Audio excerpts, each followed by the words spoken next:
This is something I thought was worth talking about because so far I haven't seen a few other YouTube channels talk about it. I thought there'd already be a video out by the likes of Review Tech USA. So we know that Nintendo came out with those game key cards. It's like physical, but not really. You're buying a little activation card thing, and that's all it is. You plug it in, it downloads the game. It was this stupid idea that they came up with rather than including the physical game on the fucking card. Instead of the game actually being on the cartridge, they decided to have these little access key cards. Oh, it's like physical, but not really. Because if the servers go away one day, you don't have that game anymore. You can lose that game. That game's gone. So it's not good. It's not good for them because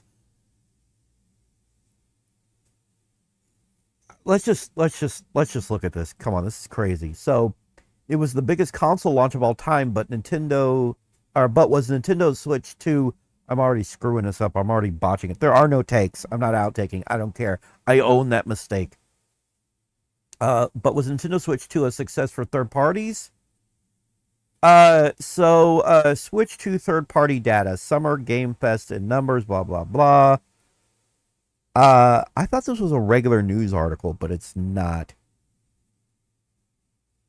Yeah, this is like a big no, we'll just read this. This is what we should read right here. So, the game business. Most third-party Switch 2 games posted very low numbers. One third-party publisher characterized the numbers as below our lowest estimates, despite strong hardware sales. Cyberpunk 2077 was the best-selling third-party game. Quote, and look right here. Has the game actually on the cartridge, beating launch sales of like The Witcher 3 on Switch 1. This is what happens.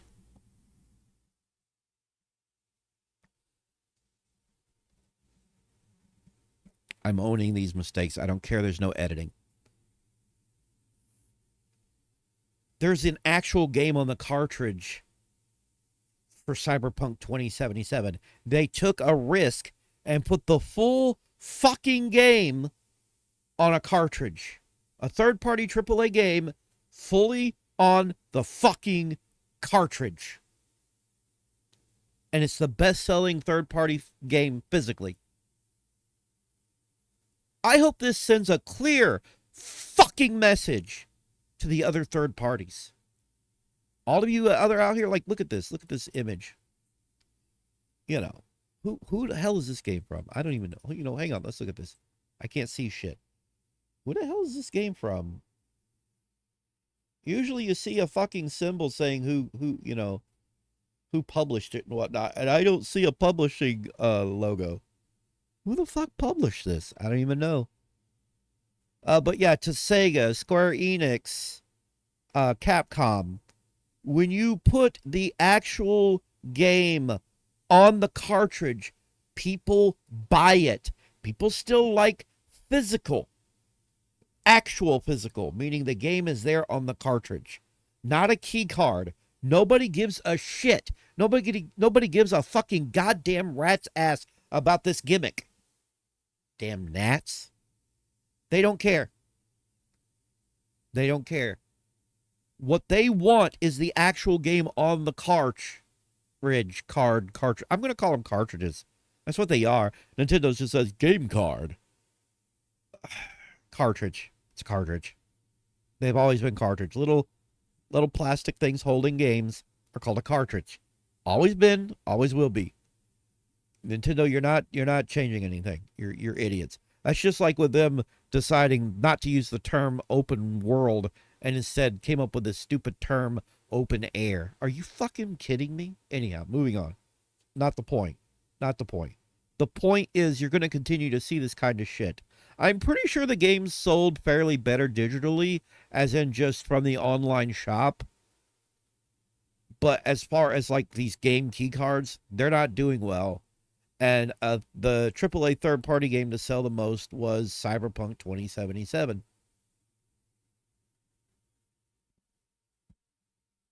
The industry is in a very bizarre place. And part of it is just greed.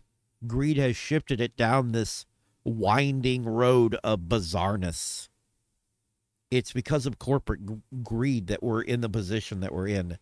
I'm hoping it makes these third party game publishers go, okay, I guess we need to put the actual full game on the cartridge. Let's do that and see if we improve sales. Like, make that a gimmick, make that a thing, make that a feature. Just, announce it and just be like, check it out. We have the full game on the cartridge now available. And just having people just buy it up more. If they're not too scorned. If they're not scorned too much. You know what I mean? I hope they learned a lesson. I do. We don't need to have. I just did not want to read this because it's one of the big conversations around Nintendo Switch 2 is whether the machine would deliver the third parties. Major companies including EA, Take-Two, Microsoft, Ubisoft, Sega, Capcom, Bandai Namco, Square Enix, CD Projekt, and Konami have committed support for the platform. And in our travels, uh, they've talked about how Nintendo is actually trying to push third-party games this time around.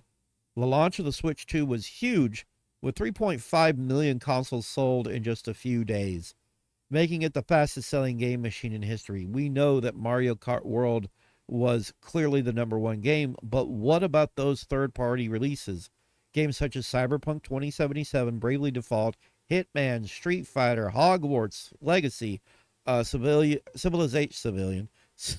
Civilization, what is that? 5, 6, yeah, 7, Split Fiction, Sonic, Yakuza, and so on. Let's find out. 62% of Switch 2 physical game sales in the U.S. Launch week were from first-party games, excluding Mario Kart World because of the bundle. 48% of Switch 2 physical game sales in the UK launch week were from first-party games, excluding Mario Kart World bundle. Okay, 86% of Switch 2 physical game sales in the UK launch week were from first-party games, including blah blah blah. We're going down a list here. UK twice. That's weird. By comparison, for the launch of Switch 1, 89% of UK physical game sales were from first-party games. And for the launch month of Switch 1 in the US, 81% of US physical game sales were from first-party games. CD Projekt Project's Cyberpunk 2077 was the best-selling third-party game during the launch of Switch 2, beating launch sales of CD Projekt's The Witcher 3 on Switch 1. Sega was the number 3 biggest publisher on Switch 2 at launch. When it comes to games released both physically and digitally, over 80% of Switch 2 game sales came from physical retailers. And it sounds to me like the majority of those physical games were first party, and probably also Cyberpunk. What do the numbers mean? Although third-party publishers appear to have done slightly better during the launch of Switch 2 compared to Switch 1, it's hard to describe these statistics as positive. Most third-party Switch 2 games posted very low numbers. One third-party publisher characterized the numbers as below our lowest estimates, despite strong hardware sales. The improvement over the Switch 1 launch is also slightly misleading. For starters, there were more consoles sold this time.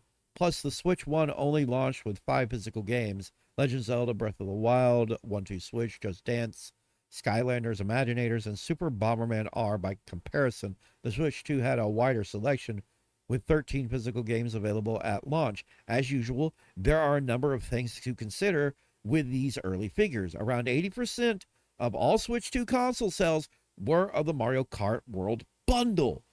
And we would expect some of the remaining 20% also picked up Mario Kart World. I would have called that Mario World Kart, but that's just me. People buy Nintendo consoles for Nintendo games.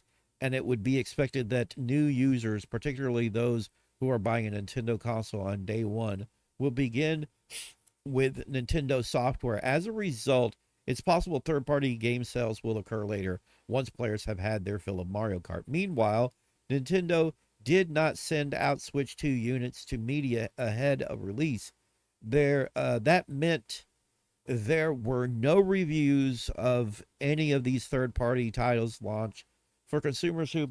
Okay, so I'm not going to sit here and reading all this crap. There's a lot going on here, and I don't want this to be a really long video. Um,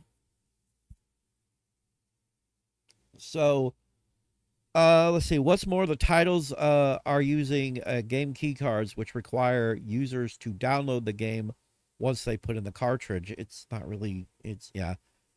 This has proven unpopular amongst core audiences who appreciate the plug-and-play nature of Nintendo Switch. It's noteworthy that Cyberpunk 2077, the one third-party game that has done reasonable numbers, runs off the cartridge and doesn't require a download. Here's a quote from our interview with CD Projekt Red's Jan Rosner. A plug-and-play experience is a really cool thing, he told us last month. We've already seen from the original Switch that Nintendo players are quite receptive to that.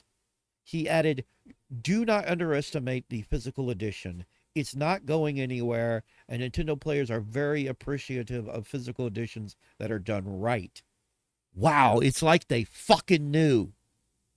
We'll be keeping a close eye on third-party game performance on Nintendo Switch 2 in the weeks and months to come. Okay.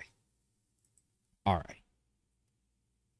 I'm just going to go ahead and say right here, right now, this goes out to the third-party companies out there. Do not use key cards. Make it the actual fucking goddamn game. I shouldn't have to yell this. I shouldn't have to curse. You should fucking know better. This whole thing was a stupid idea. And they're going to find out the hardware. They're going to find out the hard way. And here's the other thing that's getting me. They're talking about these Switch numbers and how they're so well. It sounds to me like the only ones who bought the Switch 2 so far were fucking diehards. People who were going to buy Nintendo Switch 2 no matter what. I'm telling you, give it a year or so. You're going to see the numbers of Switch 2 selling go down and dwindle. Families are not going to be fucking picking this goddamn thing up. I'm telling you, the sales are not going to be that good on Switch 2. Initial sales are always pretty good on a console. You have to wait a year or two out to see how well a console's doing. These initial numbers don't mean jack. They mean squat. They mean nothing. Okay? What's going to matter is in the long run. And if Nintendo can't ship these units, they got to figure something out. I have been screaming from the mountaintops a solution. Create a bundle that doesn't have the dock for about $50 less. You will move units. Okay?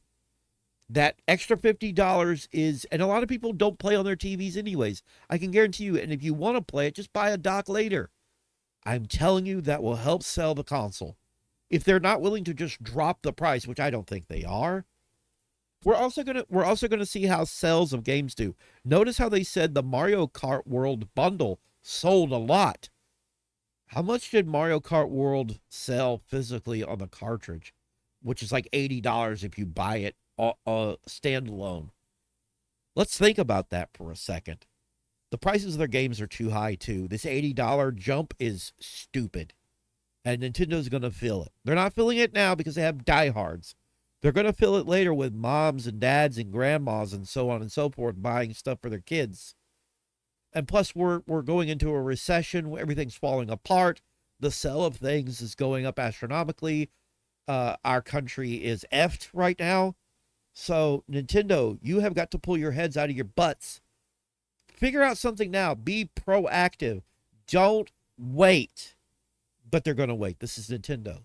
They're not going to take the advice of anybody else. They're still in something of a bubble of their own. And they're taking forever to get out of it.